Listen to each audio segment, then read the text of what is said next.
Okay, well, we're going to talk a little bit about sharpening, and the thing about sharpening is that before you can even talk about sharpening, you really need to know a little bit about metallurgy.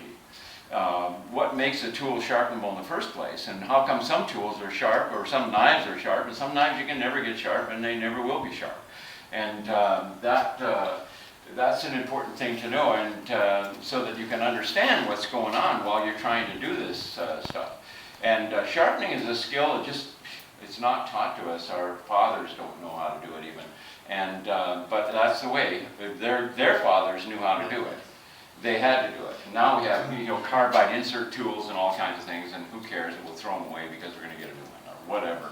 But when you're doing these carving tools, you need to have a sharp tool all the time. It defines the work, and it's what makes the work fun and easy and accurate. And you'll hurt yourself less if you have a good sharp tool and all that. When you do hurt yourself, however, you'll hurt the heck out of yourself, but that's all right. So it heals quick. So anyway, about metallurgy, steel, which is basically what all of our tools are made out of, and most tools are made out of, is a combination of various materials. And most of it is ferric, iron materials. And then added to that are various alloys and also carbon. Carbon and iron is a great combination. And what we use for our tools is what's called a plain high carbon tool steel. It's pretty much a low alloy or not much alloying elements in it at all. There might be a little vanadium or something like that. All those things that they add to steel add some property or another. And they can add properties which will make something that's hot, red hot, hold an edge a little bit, for certain kinds of industrial things. Well, we don't have to do that, thank God. So we got plain high carbon tool steel. It's about 1% carbon, and the rest of it's basically ferric material. And what happens when you actually harden it, and the way you harden it is you take that steel and you heat it up to what's called the critical temperature. In the case of this steel, it's about 1450, 1475, and that's cherry red. It's red hot. And then you plunge it into cool oil. In this case, for these thin cross sections that we use, we plunge it into oil that's at least 80 degrees. And some of the steel we use for our straight knives, we start quenching at 120 degrees. And you can only quench until that oil is so hot, but if you have enough oil, well, it'll stay cool long enough to get through your batch. And so whatever, that's what happens. You plunge this red hot piece of steel into a oil or some sort of quenching medium, and then it forms what is a matrix of diamond crystals around the ferric molecules, okay? So the ferric molecules are here, and around that is you end up with a matrix of these little diamonds. Diamonds, what carbon is diamonds, right? That's what diamond is, and that's what it does. It actually surrounds the steel molecules with little crystals, okay? And those crystals are glass hard. And what happens is if you drop a piece of that hardened steel on the floor, it will shatter. Shatter like a piece of glass. It can do that, just because it is so blooming hard. Well, then what do? You couldn't work with a steel like that, so cool. So is it case hardened, or is it actually no? It's not case hardened. Matrix of it has changed. It's all throughout the steel. It's okay. hard. So the more as you grind it down and sharpen it, it's going to still have that hardness. Still going to have that hardness. Now, some cross section. If you have a thick cross section of the same steel, it will be softer in the core. Right. But our cross sections are so thin, that they harden right through. That's all there is to it. But yeah, if you had a big block of this stuff, then it would be softer in the core, and that could be real valuable for certain things, Sure. Structural things and stuff like that. But anyway, that's what happens. It forms this crystalline structure all around the iron molecules, and then you have to temper it. You have to take a little of that hardness back out in order to add toughness, so that the thing is tough enough to withstand the torque of just working with it. and not break if it hits the ground or whatever. And so to do that, we heat the steel back up to about 400 degrees. We get it right down to whatever the oil temperature was, and then heat it up to about 400 degrees, and we hold it there for an hour and a half. A lot of people home heat treating, they will heat something up, they'll plunge it into oil, and then they heat it up and they go for a color. And the color they go for is probably like a straw color. Then that's what happens if you temper a piece of steel. You heat it up slowly, it goes through a series of colors. Well, when it gets all the way soft, and it and then you start all over again. But in the case of people that are trying to do these kind of steels, you heat it up to kind of a straw, and that will result in about 61 Rockwell C hardness, which is immaterial, but it's almost not fileable. If you take a file to it, the file's real hard. They're about 64, 65. And if you can't file the thing, then that means it's pretty darn hard. And so this is almost not fileable. You know, it gets into that range. The problem when you do it home heat treat way is you heat it up for your tempering, and you just heat it up till you get the straw color, and then you quench it again. But tempering happens at temperature over time. That's why we give it an hour and a half. And so my recommendation to people that are doing home heat treat, they use a little home toaster oven and watch what goes on in there. And don't let it get beyond a certain color. They can dial up 350 degrees, see what happens. It'll be a very light straw maybe. Good, that's good. And then you want to hold it there. It's got to, and then hold it there for a while. Yeah. So anyway, you can't heat it up with a propane torch and get some straw color and then expect that it's been heat treated. It hasn't been, or properly tempered. Okay, so now we've got a piece of steel that is usable for a carving tool.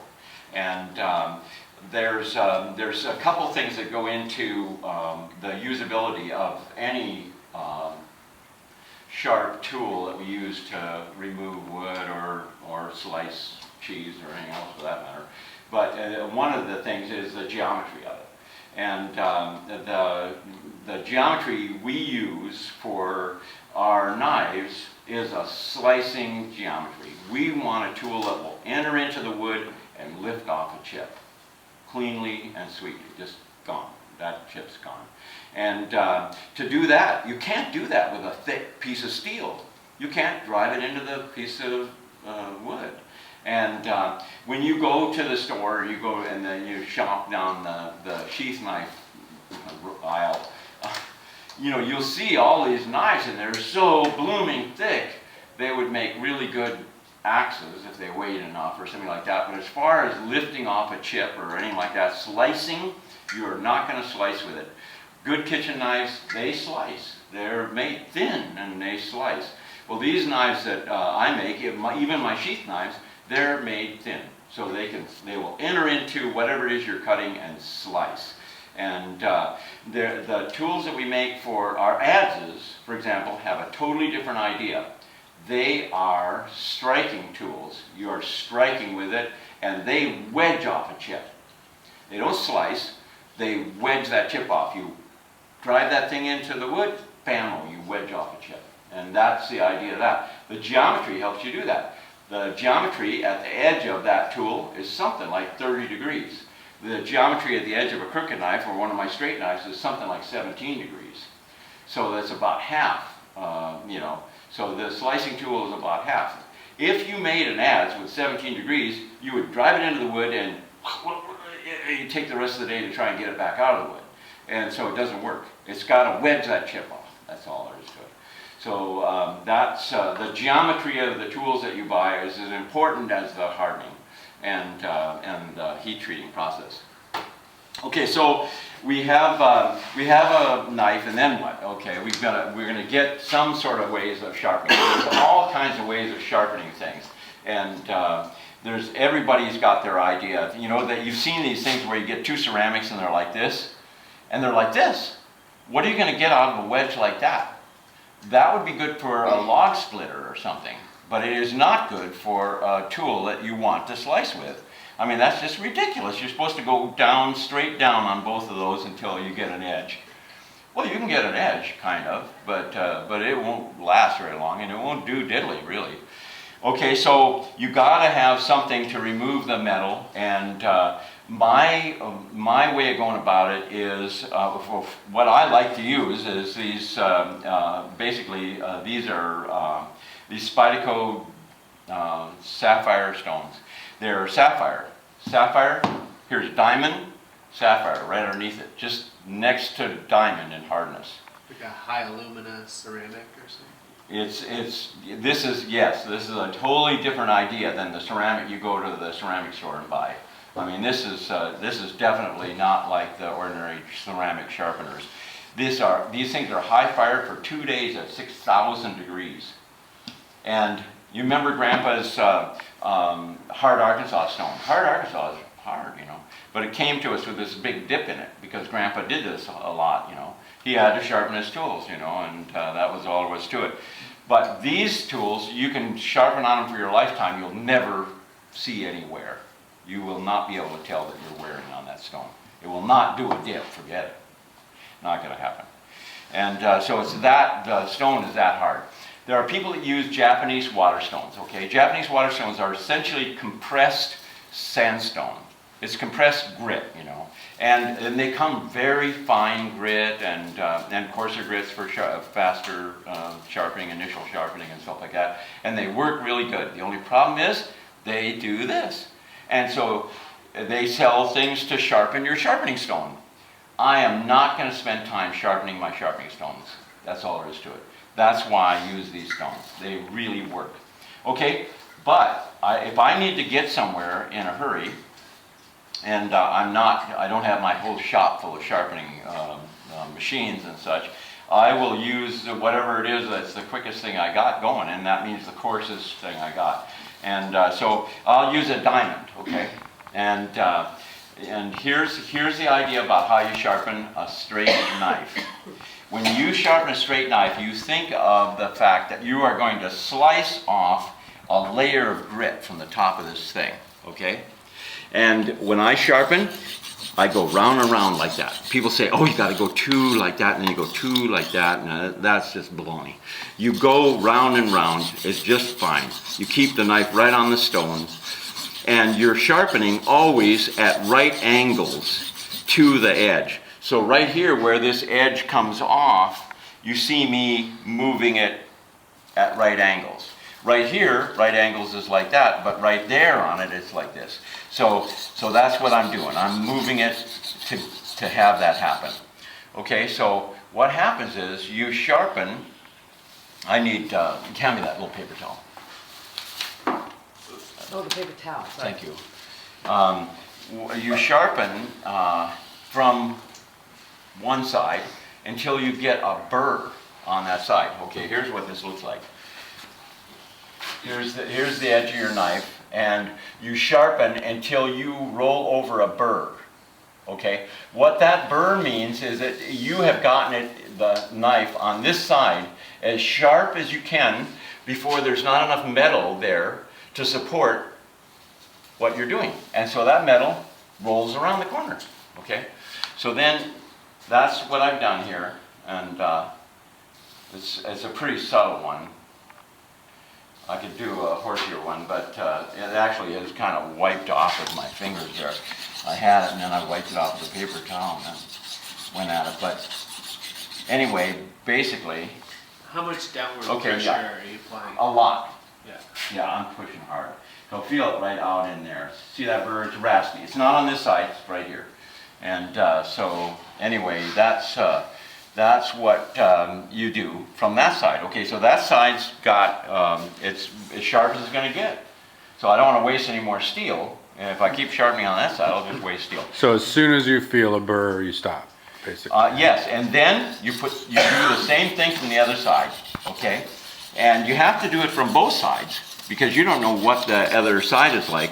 And you can sharpen it to a burr on that side, but you want to get it sharpened to a burr, slight burr, on both sides. So then you know it's as sharp as you can get it from both sides. And that's truly sharp. But it's sharp with a coarse thing. So here's what your steel looks like then. You know, if you had a coarse stone or whatever, stones are compressed grit, right? So what you get is you get an edge that looks kind of like this. It's got these little points in it, whatever, and it's burred, you know, it's got a burr on it and it looks like that. So you could strop that burr off and you're still going to have this kind of an edge, like a little saw or something like that. So what you need to do is you need to go to the next grit. Take the same thing, go to the next grit. And so then you'd go to, you know, whatever it is that you happen to have. I use, like I say, these Spartacus Stones, which I don't mind doing an ad for because they are really wonderful. You get one of these things and it feels soft, smooth as a baby's butt. I kid you not. You can't imagine it'll remove steel.